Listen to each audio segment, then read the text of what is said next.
Mis hermanos, mis amigos, saludos para todos ustedes. Agradecemos al Señor por darnos esta oportunidad de compartirles palabra de Dios, reacciones, cosas que nos ayuden en crecimiento. Hoy cuando se dicen tantas cosas, mis hermanos, tantas doctrinas, y algunos creen que hay cosas que no son de importancia. Todo es de importancia. ¿Qué creemos? Es muy importante. Un ejemplo es que creemos con la venida del Señor. ¿Cómo nosotros creemos por lo que dice la Biblia en qué forma vendrá Jesús? Esta reacción es a un comentario que hace un pentecostal y la diferencia que hace entre rapto y segunda venida. Ustedes saben que en estas doctrinas diferencian esto, hacen una separación. Ellos creen que el rapto será primero y que 7 años después ocurrirá la segunda venida. Eso no dice la Biblia. La Biblia no hace ninguna separación de estos eventos. Este evento es el mismo evento. Cuando Cristo venga, ocurrirá la resurrección y el arrebatamiento de la iglesia. Así que vamos a escuchar lo que dice este predicador y vamos a hacer algunos comentarios. Escuche usted con atención lo que él dice en cuanto a este tema tan importante. Y yo debo reiterarles, mis hermanos, es importante. Ellos están esperando una cosa que no va a suceder. Entonces, fíjese usted, ¿qué preparación hacemos para cada evento? Si ellos dicen que las señales no tienen que ver con el supuesto rapto, sino con la segunda venida, entonces las guerras, los rumores de guerras, todo eso supuestamente es para la segunda venida. Pero escuchemos lo que dice. Las señales proféticas, escatológicas que tenemos en la Biblia tienen que ver con la segunda venida de Cristo y no con el levantamiento de la iglesia. ¿Hay señales antes del fin de la iglesia aquí en la tierra? ¿Cuáles serían o cuáles son? El levantamiento de la iglesia y la segunda venida de Cristo. Son dos actos completamente diferentes. Yo encuentro en Mateo capítulo 24, en mi estudio que he hecho a Mateo, 6 divisiones.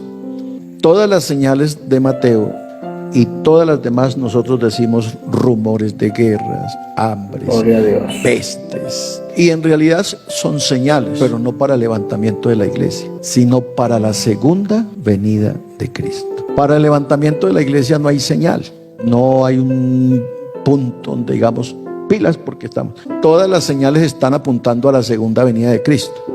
¿Qué nos dice esto? Que si las señales que estamos viendo y las que ya se han cumplido nos dicen que la segunda venida de Cristo está cerca, pues cuánto más cerca está el levantamiento de la iglesia, que es 7 años antes. Noten ustedes de la segunda ahí venida lo de que Cristo. dice este predicador en cuanto a esto tan importante. Yo les repito, segunda venida y rapto, eso es lo que ellos diferencian, separan. Y la Biblia no presenta eso en ningún lado. El problema, y esto lo hemos mencionado en otros temas, es la interpretación de la profecía de Daniel 9, 24 al 27, las 70 semanas. Para estos grupos, las 70 semanas no se han cumplido en su totalidad. Falta una semana supuestamente en esa interpretación. Nosotros entendemos que esa semana ya se cumplió. Pero como ellos creen que no se ha cumplido, entonces acomodan todas estas cosas, que realmente es eso, mis hermanos. Es acomodar, es mal interpretar, es forzar el texto para que diga lo que ellos creen y afirman. Un ejemplo son las señales. Dicen que no hay señales para el supuesto rapto, sino para la segunda venida. O sea, dan un salto de rapto a segunda venida, como si el Señor estuviera esperando que pasara el supuesto rapto para traer a la tierra lo que Él predijo en Mateo 24. Y es interesante esto porque yo les repito, mis hermanos queridos, las señales que el Señor expresó nos muestran la cercanía no de ese rapto, falso rapto, sino de su segunda venida con poder y gloria.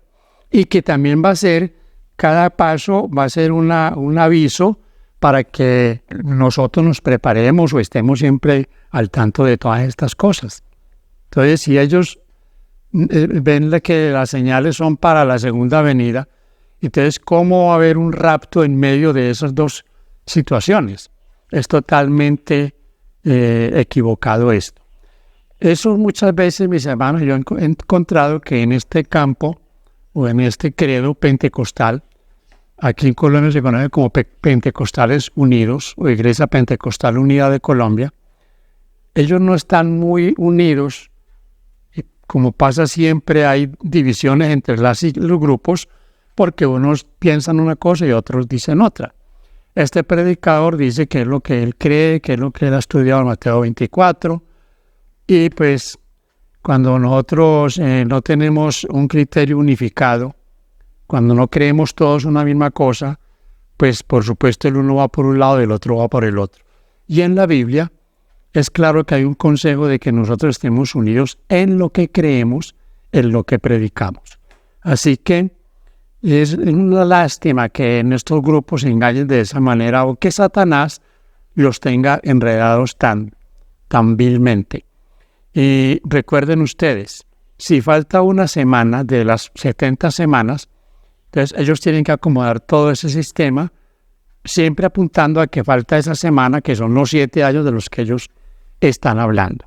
Entonces todo el movimiento de Mateo 24 que tiene que ver con Israel en su actividad escatológica y profética apunta a la segunda venida de Cristo, o sea, a la salvación de Israel. Por eso dice, después de la tribulación de aquellos días, el sol se oscurecerá, y ahí aparece la segunda venida de Cristo. Entonces los primeros versículos hasta el versículo 13 tiene que ver con el desarrollo de la gracia. El versículo 14, solo el versículo 14 es el evangelio del testimonio. Ese evangelio no salva. Uno ha escuchado muchas predicaciones de Mateo capítulo 24, el verso 14, sobre temas evangelísticos. Ese versículo y ese evangelio de ahí es el mismo de Apocalipsis capítulo 14, donde el evangelio del capítulo 14 de Apocalipsis lo predica es un ángel. Temed a Dios y dadle gloria, porque sus juicios han llegado. Ese se llama el evangelio del testimonio, no salva. Así que ahí ya en ese versículo 12 ya la gracia terminó. Ya la iglesia se fue, viene la gran tribulación. Después de la tribulación de aquellos días, el sol se oscurecerá y aparecerá la señal del Hijo del Hombre. Noten ustedes todo este entramado tan bárbaro en estas creencias evangélicas pentecostales. Lo primero que quiero en este otro segmento reaccionar es en cuanto a la predicación a Israel. En la teología, mis hermanos, aparentemente Israel entonces todos estos 2000 años no ha tenido salvación, porque están esperando que los 144.000 van a predicar a Israel, y algunos inclusive tienen la idea literal de que los 144.000 van a ser judíos y que van a predicar el evangelio. Judíos, que si hablamos de judíos literales, de los que están allá en Medio Oriente y muchas facciones en el mundo, judíos de raza, no supuestos judíos, que es que los mexicanos son como de la tribu de no sé quién, que en Colombia hay de otra tribu y que están las tribus por allá regados, por allá mezclados con los rusos, con los alemanes. Todo eso es falso. Mis hermanos, estamos hablando de los que son realmente judíos de raza y que hablan hebreo, y ellos. Y si ellos son los que van a predicar, de ellos son los 144.000, ¿de dónde, mis hermanos? Si entre estos judíos, los que creen en Jesús como Mesías son una parte realmente mínima, son un 2%, son mínimos. Entre todos los judíos del mundo, los que han creído en el Mesías son mínimos. Entonces, miren, pensar de que en estos 2000 años, entonces para ellos no ha habido salvación, eso es un engaño. La salvación quedó abierta para todo ser humano. Y de hecho ustedes encuentran en la Escritura la predicación a los judíos, Pablo interesado en predicar a los judíos, nadie más interesado que Pablo en predicar a los de su raza. Y él sufrió persecuciones porque él estaba deseoso de hablarles a ellos de la salvación. Entonces, todo esto que malentienden de Romanos 8, de Romanos 9 y 10, que todos los judíos se van a salvar así porque sí, eso no es así, mis hermanos. Hay que entender esas afirmaciones de Pablo de que todo Israel será salvo. ¿A qué Israel se estará refiriendo Pablo? No se está refiriendo al Israel literal, se está refiriendo a un Israel que está en todo el mundo, lo conocemos como el Israel espiritual de Dios. Entonces, aquí hay otra cosa que me llamó mucho la atención de esta predicación, y es Mateo 24:14 y Apocalipsis 14. Que en esa predicación, en ese testimonio de Mateo 24:14, en los ángeles, él habla del ángel de Apocalipsis 14, que para él es un ángel literal. Y yo debo aquí recordarles a ustedes que los 3 ángeles de Apocalipsis 14 y el ángel de Apocalipsis 18 no son ángeles literales. Es una representación de los que han de llevar a cabo la parte final en la amonestación, seres humanos. Esos ángeles, como se refiere a los ángeles de las 7 iglesias de Apocalipsis 2 y 3, son ángeles representados por seres humanos. Claro, guiados por los ángeles del Espíritu Santo, dándoles poder, palabra, pero no son ángeles literales. Él los toma como ángeles literal. Entonces, si no hay en Mateo 24:14 de salvación, porque es que es un asunto realmente que no sé, para hacer encajar todas estas ideas, ellos tienen que dar unas vueltas, unas voltaretas a la palabra de Dios muy, a veces descaradas. ¿Cómo que no hay salvación en Mateo 24:14? Será predicado este evangelio para testimonio a todo el mundo y entonces vendrá el fin. ¿Para qué se va a predicar el evangelio, mis hermanos y amigos, si no hay salvación? ¿Para qué los 3 mensajes de Apocalipsis 14 si no hay salvación? Si el primer mensaje del ángel de Apocalipsis 14 es un llamado a volverse a Dios, a adorar al que hizo el cielo y la tierra. El segundo ángel a salir de Babilonia, a no estar unido a un sistema corrupto, a una iglesia corrupta, compuesta por un sinfín de iglesias corruptas que creen cosas que la gran Babilonia enseña. Y el tercer mensaje es a que si se recibe la marca de la bestia, se recibirán las plagas que están destinadas para esa Babilonia. Entonces, ¿cómo va a decir este amigo de que no hay salvación en la predicación de Mateo 24:14 y Apocalipsis 14? Entonces, son cosas que, como les digo, tienen que ellos hacerlas encajar. Yo debo, mis hermanos, aquí también hacer mención de lo que es la gracia. Es que eso que el diablo ha llevado al cristianismo a hacer una diferencia entre que en el Antiguo Testamento se salvaban por la ley, por algo diferente, por obedecer, por buenas gentes, y no por gracia, pero que ahora sí es por gracia, eso es totalmente falso.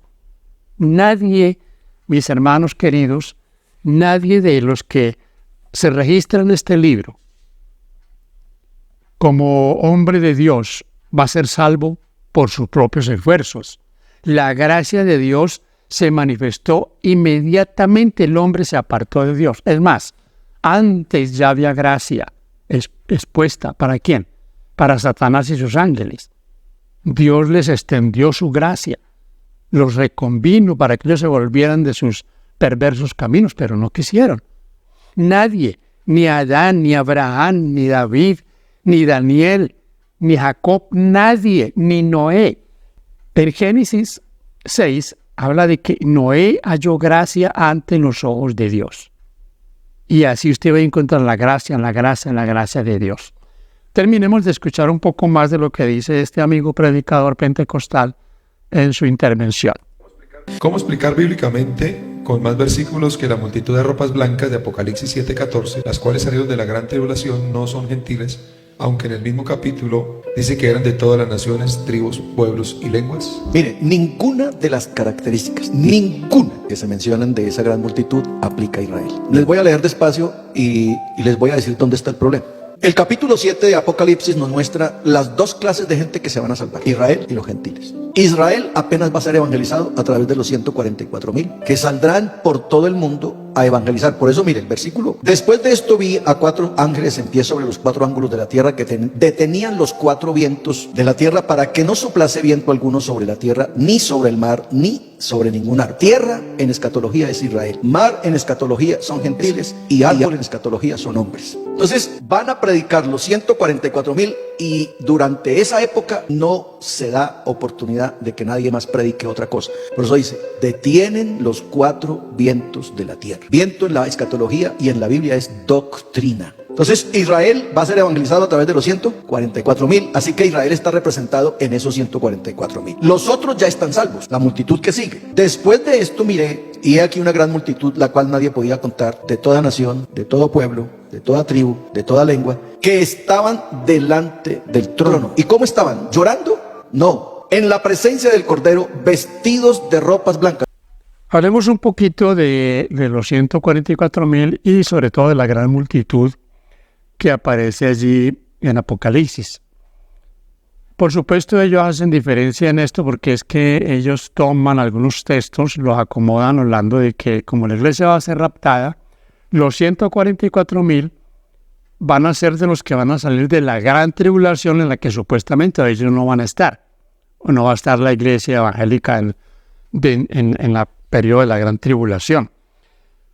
Y mis hermanos, aquí tenemos nuevamente que refutar esto porque los 144,000, su labor va a ser predicar el mensaje en todo el mundo. Y créanme, en el caso de este servidor, yo nunca he creído que los 144,000 sea un número literal. Creo que esos 144,000 representados en ese número van a ser aquellos que en la parte final, recibiendo el poder de lo alto, predicarán el evangelio a todo el mundo. Claro, incluido también los judíos. Pero es que ellos hacen una separación de la iglesia raptada y luego el Señor trabajando con los judíos, que porque le falta, que porque ellos quedaron en pausa. Miren, busque usted, y si alguien tiene esa respuesta, me gustaría que me la dé, me la ponga ahí en la caja de comentarios, donde dice qué texto podemos usar para asegurar que la profecía de las 70 semanas quedó pausada, como cuando usted pausa su teléfono o su grabadora, pausada, que se cumplieron 69 semanas y falta una. No vamos a hablar ahorita de la explicación de esa profecía, pero cuando usted lee detenidamente esos textos, Daniel 9, 24 al 27, va a encontrar que 69 semanas se cumplieron hasta el bautismo del Señor Jesús, el ungimiento que fue el bautismo de Cristo, y que ahí comienza la última semana, y claramente, con toda seguridad, dice que a la mitad de esa última semana sería sacrificado el Mesías. Jesús daría su vida, o le quitarían la vida a la mitad de la semana.